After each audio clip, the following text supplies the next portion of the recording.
Archaeologist's log. Day 2, Part 2. Gyptic warnings.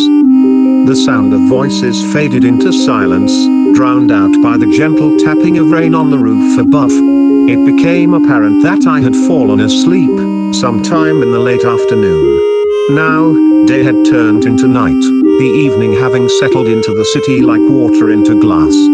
Slowly, my eyelids crept open to reveal that I had still been sitting comfortably in my chair at the Encyclopedia Magicka. The princess and her aunt appeared to have taken their leave, and in their place, a strange book now adorned the table.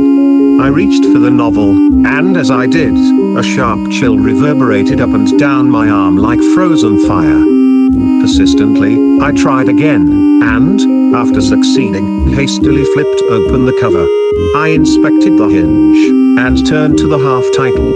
It was in immaculate condition for a volume which appeared to date back several decades. I closed the book, carefully depositing it into my backpack for safekeeping. Suddenly, the door swung open, the hairs on my neck now standing at attention as the cool night air whirled in. To my one side, the crashing of the thick wooden door, and to my other, brilliant sparks dancing like fireflies in the tempest it had stirred. Firm, however, stayed my stubborn gaze, as I knew not which of the two senses to appease first. Then, a man entered, as the door slammed back shut behind him. His presence filled the room as he walked past the light, leaving only shadow to remain. Please, excuse me. I am very sorry to have interrupted you, my lord.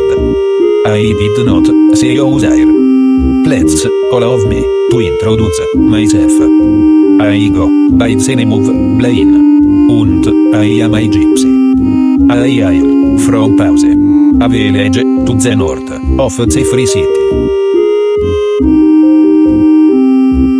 The man stood firm, as the building's inhabitants scrambled around him to collect loose parchments, many of which had taken flight in the gust. The room grew slightly darker, as the nearby brazier's flames subsided in the now calm air. Hail and well met, Blaine, Gypsy of Paws. I am Harold Wellington of the Archaeologist's Guild. I'm on orders to investigate a strange pyramid-like structure that hath appeared in the northern swamp, I explained. I would caution you to stay away from that place. For there, it's a great evil no man can hope to contain. The Lord of those lands must never be awoken. Else, this is what will happen. The man reached over, his fingers extending towards a deck of tarot that had still been stacked up on the table. One after another, he flipped over 3 of the cards. The Hanged Man. 10 of Swords. Death. The man lowered his arm, his attention switching to the cards he had drawn. First, his left eyebrow raised. Then the other. Then, he reached up once more, firmly gripping me by the shoulder. Never again, he proclaimed, as he turned around and exited the room with great haste.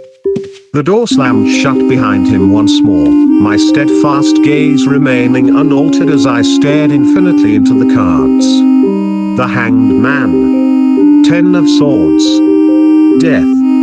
What could it all mean? My eyelids grew heavy, and once again, I found myself unable to stay awake.